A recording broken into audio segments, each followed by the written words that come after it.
تحریک کے اندر، جس کے اندر تمام رسمیں، لباس، لوکیشن، بیک کا انتخاب، ہیکل سلیمانی کا نقشہ، حتیٰ کہ ہر ایک تیاری شامل ہے۔ ان تمام تیاریوں کے ساتھ اپنی نسل کو اس جنگ کی اہمیت اور جنگ کے متعلق تیاری کرواتی آ رہی ہے، اور اب ان کے مطابق وہ وقت پورا ہو چکا ہے اور ہم اینڈ ٹائمز کے اندر پہنچ چکے ہیں۔ اور یہ سب کچھ دی ٹیمپل ایسوسی ایشن کے نام کی ایک آرگنائزیشن کروا رہی ہے، جو کہ بنی اسی مقصد کے لیے ہے۔ ویب سائٹ کے علاوہ ان کا اپنا ایک یوٹیوب چینل بھی موجود ہے، جہاں پر یہ اپنی تیاریوں سے متعلق پوری دنیا کو اپڈیٹ کرتے رہتے ہیں۔ حال ہی میں اس چینل پر ایک نئی ویڈیو پوسٹ کی گئی، جس میں یہ بتایا گیا کہ لال بادشاہ کی قربانی اور باقی تمام تر کام کس کس شخص کے ذمہ ہوں گے۔ یعنی ان شارٹ بہت ہی جلد ہم مسجد اقصی کو شہید کرنے والے ہیں اور اس کی جگہ پر ہیکل سلیمانی کو تعمیر کرنے والے ہیں، لیکن کوئی بھی مسلمان ہمارا کچھ بھی نہیں کر سکتا۔ یہ بار بار پوری دنیا کو ویڈیوز کے ذریعے پیغام دے رہے ہیں کہ وی آر ریڈی۔ یہ باقی دنیا کی ہمدردیاں سمیٹنے کے لیے یہ بھی کہہ رہے ہیں کہ پوری دنیا کو یہاں پر آ کر وزٹ کرنا چاہیے، اور اس کے اندر وہ تمام معلومات موجود ہوں گی جو کہ ہیکل کے متعلق پوری دنیا کو جاننا انتہائی ضروری ہے، جو کہ ظاہر ہے بہت بڑا جھوٹ ہے، کیونکہ ایسا ناممکن ہے، اور یہ قوم خود کو چوزن پیپل آف گاڈ یعنی خدا کے چنے ہوئے بندے مانتی ہے، اور اس کے علاوہ باقی سب کو کیڑے مکوڑے سمجھتی ہے۔ اب اگر تاریخ کی بات مانے تو یہ بات سچ ہے کہ یہ قوم بنی اسرائیل کی صورت میں ایک وقت کے اندر اللہ سبحانہ و تعالیٰ کی لاڈلی ترین قوم تھی، لیکن اپنی نافرمانیوں کی وجہ سے اللہ سبحانہ و تعالیٰ نے انہیں بدل کر دنیا کی خلافت عربوں کو دے دی، لیکن ساتھ ساتھ سورہ محمد کے اندر دھمکی بھی دے دی کہ اگر تم نے اس قرآن کے مشن کو پیٹھ دکھائی تو تمہیں بھی بدل کر کسی اور قوم کو لے آئیں گے۔ لہٰذا ہم نے دیکھا کہ اللہ سبحانہ و تعالیٰ نے اپنے وعدے کے مطابق عربوں کی نافرمانیاں، قرآن کو پیٹھ دکھانے اور اپنی عیاشیوں کی وجہ سے عرب قوم کو ترکوں سے یعنی سلطنت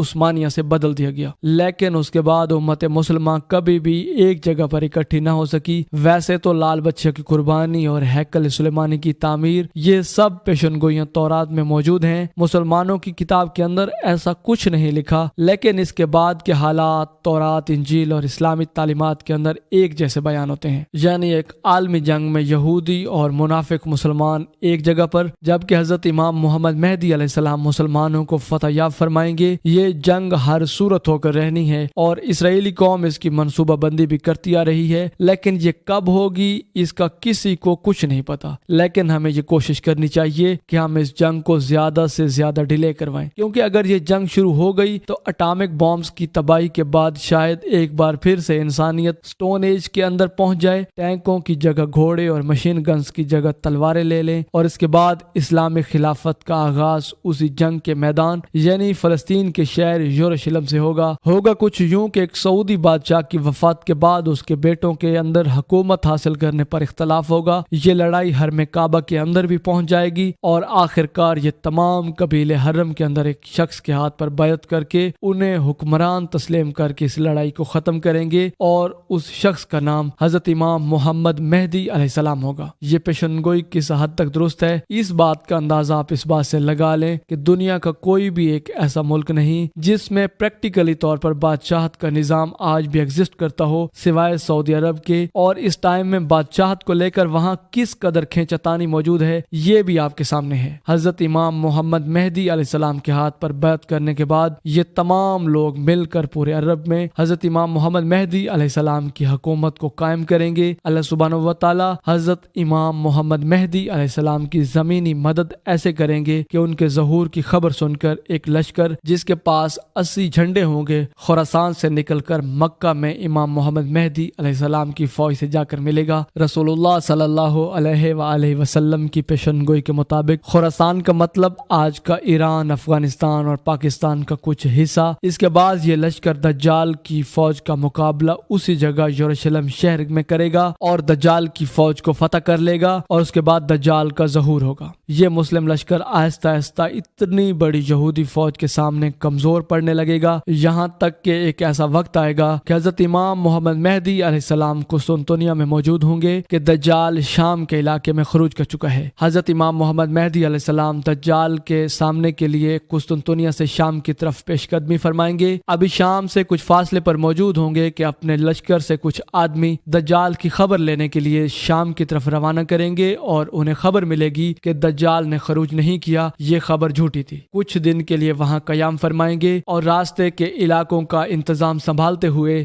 جب شام کے قریب پہنچیں گے تو دجال کا خروج ہو جائے گا، جس کے بعد اللہ سبحانہ و تعالی امام محمد مہدی علیہ السلام کی آسمانی مدد ایسے کریں گے کہ حضرت عیسیٰ علیہ السلام دمشق کی ایک جامع مسجد کے مینار پر نزول فرمائیں گے، حضرت امام محمد مہدی علیہ السلام کی اقتداء میں نماز پڑھیں گے اور جنگ کریں گے، پوری دنیا پر اسلامی خلافت کا نظام قائم ہو جائے گا۔ ناظرین، روایات کے مطابق حضرت امام محمد مہدی علیہ السلام کے زمانے میں انصاف کا دورہ ہوگا، ظلم و جور کا خاتمہ ہوگا، ناانصافیوں اور ظلم نہیں ہوگی۔ روایات میں ہے کہ حضرت امام محمد مہدی علیہ السلام کی حکومت میں صدقہ لینے والا کوئی نہ ہوگا، شیر اور بکریاں ایک ساتھ چریں گے، بچے سانپوں کے ساتھ کھیلیں گے اور امن کا دورہ ہوگا۔ یہودی قوم کا گریٹر اسرائیل ان کا گریٹر قبرستان بنا دیا جائے گا اور اس کے بعد یاجوج ماجوج کا ظہور ہوگا جو کہ اس قدر تباہی پھیلائیں گے کہ اللہ کی پناہ، ان کے خاتمے کے بعد پوری دنیا پر خلافت اسلامیہ قائم ہو جائے گی اور یہ جنگ ایک بڑی تباہی ہے جو انسانیت کو اس ٹیکنالوجی کی تباہی سے نکال کر ایک بار پھر سے اس کی قدرتی انوائرمنٹ کے اندر واپس لے جائے گی۔ اس کے بعد 40 سال تک امن و سکون کا دور ہوگا، لیکن حضرت عیسیٰ علیہ نبی علیہ السلام کی وفات کے بعد قیامت کی باقی بڑی نشانیوں کو ظہور ہوگا، یعنی دعوت الارض کا نکلنا، سورج کا مغرب سے نکلنا اور یمن ملک کے اندر لگنے والی ایک بہت بڑی آگ، اور اس کے بعد حضرت اسرافیل علیہ السلام سور پھونکیں گے تو اس دنیا کائنات کے اندر موجود ہر ایک چیز بالکل فنا و تباہ ہو جائے گی، یعنی قیامت قائم ہو جائے گی۔ اس کے بعد وہ ایک بار پھر سے سور پھونکیں گے تو اس دنیا کائنات کی ہر ایک چیز زندہ ہو کر میدان محشر کی طرف بڑھنے لگے گی۔ ان تمام نشانیوں کے بعد اب آپ اندازہ لگانے کی کوشش کریں کہ ہم انسان کتنا قیامت کے قریب پہنچ چکے ہیں۔ اللہ سبحانہ و تعالی ہمیں سمجھنے کی اور نیک عمل کرنے کی توفیق عطا فرمائے، آمین یا رب العالمین۔ ناظرین، کچھ ہفتے پہلے پاکستان اور دنیا بھر میں ایک انڈین سیریز کو نشر کیا گیا، مگر اس سیریز پر پاکستان میں پابندی لگا دی گئی۔ فواد خان اور صنم سعید کی انڈین سیریز برزخ کو پاکستان میں یوٹیوب سے ہٹا دیا گیا ہے۔ فواد خان اور صنم سعید کی انڈین سیریز برزخ کو پاکستان میں یوٹیوب سے کیوں ہٹایا گیا؟ در حقیقت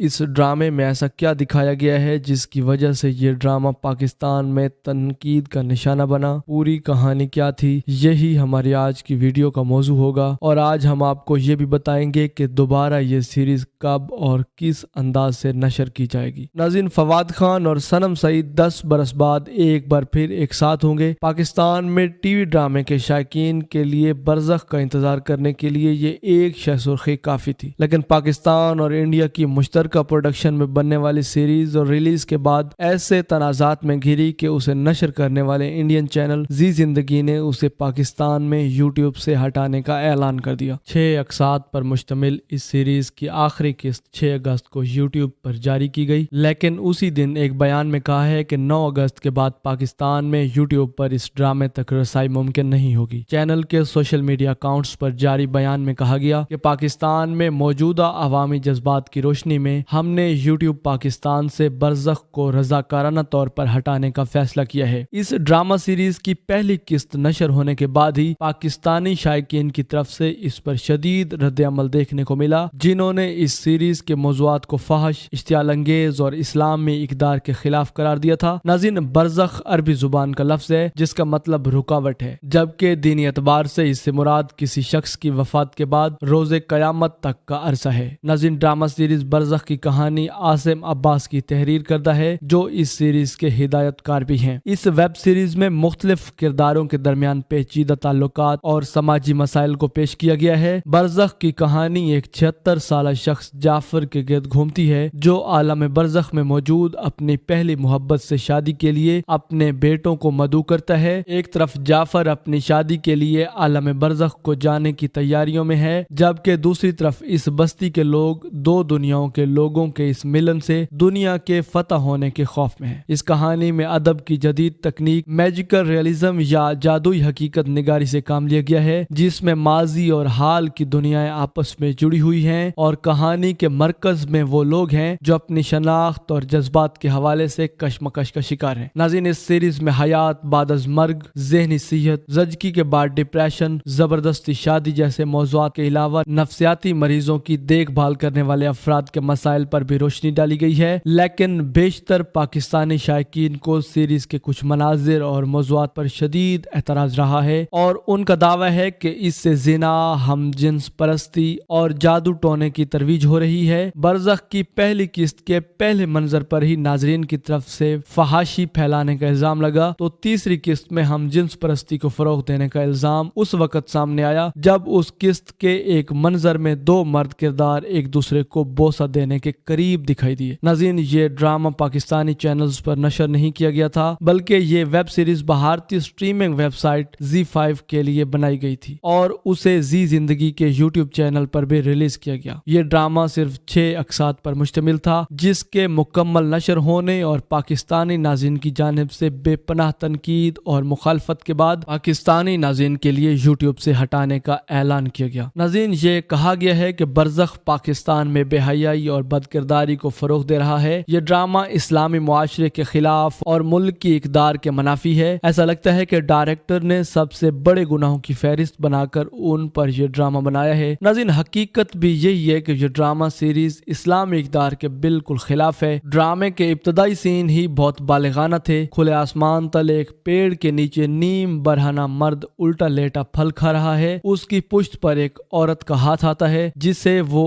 اپنا آدھا پھل پکڑا دیتا ہے۔ وہ عورت کا ہاتھ اس مرد کی کمر پر اس پھل کا رس نچوڑتا ہے۔ اس طرح برزخ کی تیسری قسط میں 2 مرد کرداروں کے درمیان رومانوی مناظر اور رغبت دکھائی گئی تھی۔ اس کے علاوہ سیریز میں غیر اخلاقی مواد اور بچوں کی ذہن سازی بھی دکھائی گئی ہے، جس کے بعد سیریز پر پابندی لگانے کا مطالبہ زور پکڑنے لگا تھا۔ پاکستان میں یوٹیوب سے اس سیریز کو ہٹائے جانے کے اعلان کے بعد اس ڈرامہ سیریز برزخ کے خلاف مہم چلانے والے افراد اسے اپنی کامیابی قرار دیتے ہیں۔ ناظرین، فیشن ڈیزائنر ماریا بی نے برزخ کے خلاف ایک ویڈیو بیان جاری کرتے ہوئے کہا کہ ایسا لگتا ہے کہ اس ڈائریکٹر نے قرآن مجید میں سے جو سب سے بڑے گناہ ہیں ان کی ایک فہرست بنائی اور ان پر ایک ڈرامہ بنا دیا۔ پاکستانی گلوکارہ آئمہ بیگ نے برزخ کو پاکستان میں یوٹیوب سے ہٹائے جانے کی خبر کے بعد انسٹاگرام پر لکھی گئی پوسٹ میں لکھا کہ معذرت کے ساتھ، یہ اس طرح کی فلم نہیں تھی جو ہماری نسل دیکھنا چاہتی تھی، شاید یہ توجہ حاصل کرنے کا بدترین ذریعہ تھا۔ ناظرین، یہ بھی کہا جا رہا ہے کہ سیریز کو ہٹ کرنے کے لیے ایسا غیر اخلاقی مواد استعمال کیا گیا، جبکہ کچھ ناقدین یہ خیال کرتے ہیں کہ یہ سوچی سمجھی سازش کے تحت LGBTQ سے متعلق ذہن سازی کی کوشش کی گئی۔ پیمرا نے سوشل میڈیا پر جاری کیے گئے بیان میں کہا کہ ڈرامہ سیریز برزخ آن لائن پلیٹ فارمز پر نشر کیا جا رہا ہے۔ آن لائن اور social media plate form PEMRA کے دائرہ اختیار میں نہیں آتے۔ پیمرا نے اپنے بیان میں نشاندہی کی ہے کہ یہ سیریز پیمرا کے لائسنس یافتہ سیٹلائٹ چینل سے نشر نہیں کیا جا رہا۔ اب برزخ سیریز پر بڑے سوال کھڑے ہو چکے ہیں اور اس کو ریلیز کرنے والوں نے بھی تنقید کے آگے